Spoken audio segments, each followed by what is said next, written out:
It's safe to say that when it comes to MechWarrior 4, opinions are often divided. Those who experienced its multiplayer seem to have overwhelmingly fond memories pertaining to the title. Dumping more battle mechs and equipment through mech packs and later expansions simply made for a far more diverse experience online. It's perfectly valid that those who were able to experience this aspect really felt it was enjoyable. However, those such as myself, who only managed to experience the game many years after its online functions have ceased, are left with nothing more than a rather mundane campaign mode, never to experience the glory that was, according to my comment section, the heyday of MechWarrior 4. So if it wasn't clear by that statement or the entire video I did on the base game, Vengeance had some flaws, most of them likely pertaining to the single-player experience. Critically, the game wasn't considered bad by any means. However, Microsoft didn't seem to be happy with the reception, apparently not considering the fact that MechWarrior 3 had only occurred a year prior, alongside its own expansion.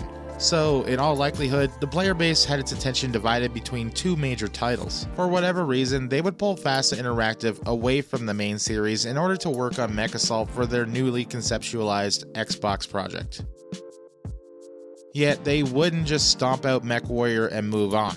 Not just yet. Instead, they would bring in a small development group, Cyberlore, in order to develop two expansions and the game's mech packs. Working alongside the original FIT team, they would go on to develop both Black Knight, the subject of this video, and the standalone Mercenaries expansion. Sadly, this would also be their last worthwhile foray as game developers.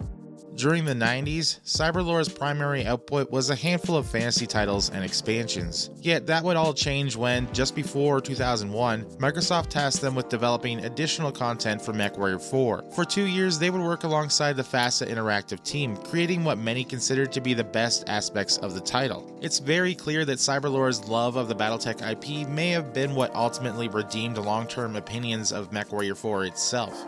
Sadly, Cyberlore would suffer greatly after aligning itself with Hip Games, a publisher responsible for some of gaming's most forgettable titles, such as Dog's Life, Stolen, and the Garfield game. Oddly, Cyberlore never had a credited game release with them, though seeing as their last title was Playboy the Mansion, it might have been that Doom was on the horizon either way. Yes, Cyberlore developed the infamous Playboy Mansion sim, a game that, even at the time of release, almost nobody really understood the need for.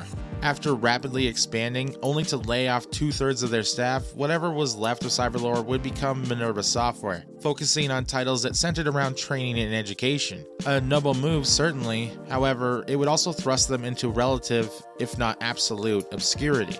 You can still find the original Cyberlore site nowadays, partially intact after nearly 23 years. Even their charity branch, the Cyberlore Foundation, which attempted to do some good in the world, remains. The redirect to Minerva Software, however, leads to an inactive web domain. It's hard to find information on specific titles they developed under this new name, if any. Using the Wayback Machine, I found a little bit on what they were offering. Mostly a software called Prometheus that used something called the Empathy Engine. As far as I know, there is no actual way to obtain this software to test it. Cyberlore, as Minerva, would only retain a presence for roughly 2 years before disappearing entirely. A few redirects hint towards another name change, Blue Line Sims. However, both the names Minerva and Blue Line are commonly used in the business world, and have been eaten up by other companies and research foundations over time. In fact, another Minerva software had existed several years before Cyberlore, most famously known for 1989's Ibex the Viking. So, as it stands, there is likely little to nothing left of the developers responsible for MechWarrior 4's expansions. Black Knight is all about the story. Literally every worthwhile gameplay addition that Cyberlore's expansions would bring occurs in Mercenaries. Why this was, I'm not entirely sure. However, I will say that it makes Black Knight feel like more of a mod than an actual expansion. Sure, the narrative does aim for a more classic battletech feel, but the missions themselves amplify the base game's more tedious flaws. Black Knight's box art might not reveal the plot, but its advertising hints strongly towards the expansion's direction. No murders to avenge, no helpless families to save, no morals to uphold. Sweet. At first glance, this does seem like a clear dig at Vengeance's storyline, which, by all means, deserves a few good digs. Yet, I wouldn't say that the overall product is the tongue-in-cheek deconstruction that this implies. Here, you're in the boots of Colonel Eric McClare of the Black Knight Legion. Your mission? Assassinate Ian Dressari, the very man you just played as for nearly 10 hours. A fun switch, but not entirely as it seems.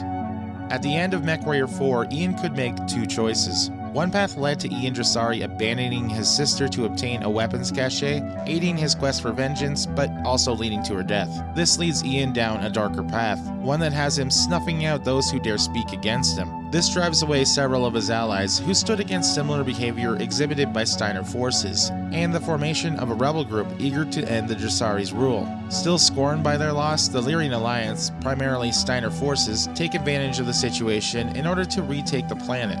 Employing the same underhanded tactics seen in the base campaign, they hire the Black Knight Legion to act on their behalf. This game does pertain to a what-if scenario, but the Black Knight Legion and Ian do duke it out within established lore. However, you won't need to understand most of those events or have 40 plus years of novels, sourcebooks, and games under your belt to get what's happening. Simply receive the bad ending in the base campaign and you'll be caught up. Black Knight doesn't make the Legion a set of villains, instead it portrays its characters as those simply doing their job. They don't always agree with the work, but as mercenaries, they go where the jobs and sea-bills are. There is an understanding that they are tools for whomever employs them. So yes, the expansion before mercenaries is also from the perspective of mercenaries. Go figure.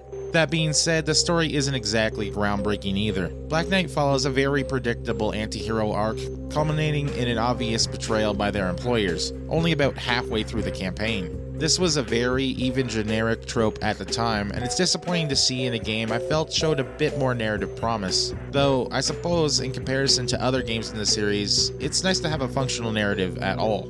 In terms of content, Black Knight offers just that, additional content. There are no significant gameplay changes or glitch fixes.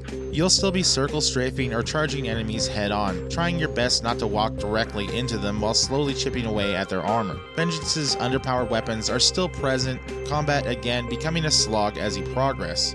Cooling still doesn't happen when standing in water as it does in MechWarrior 3, a massive oversight that I'm going to continue to test in these games. Though, thinking on it, perhaps it wasn't included in these games in order to avoid a multiplayer exploit. I can only imagine that having multiple PPCs and having infinite cooling while standing in water would be something certain players would take full advantage of.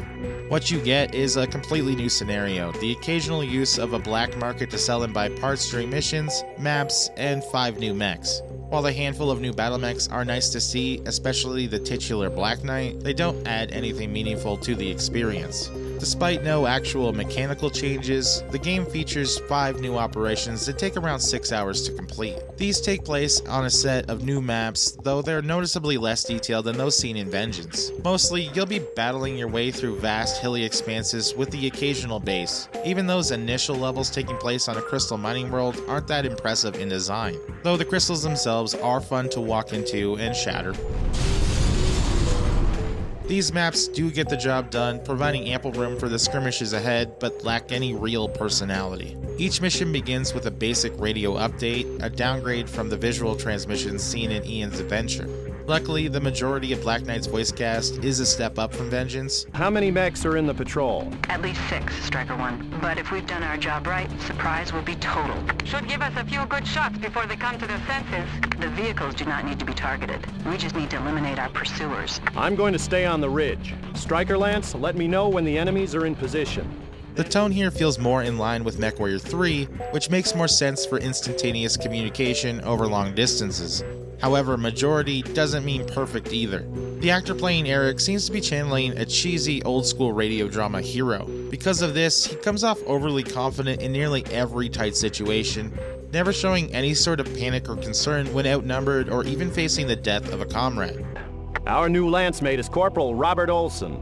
Try to set a semi-respectable example for him. Why, sir, I'll have you know I consider myself the very height of respectability. When it comes to some of the game's antagonists, the chosen voice actors often make them sound like bumbling idiots, especially Casey, whose actor seems to be doing a bizarre Dave Coulier impression. What do you say, buddy? Punch out now and I'll give you a job.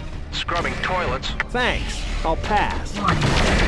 Likely changes like this were due to budget constraints, but it's pretty bad when I actually start missing the terrible performances seen in the original game. Okay? Are you kidding?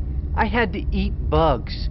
Okay, the green ones aren't so bad, but those little black ones. Thankfully, some of the original cast does return, such as Carl, who no longer agrees with Ian's actions, therefore siding with the Free Army. And we have you to thank for our liberation from Ian's dungeons. My name is Carl Sontag. Of course, the fates of many other characters are seen, yet seeing as Black Knight is basically only offering a story to players, I think it would be too much of a spoiler to actually dig into their eventual fates.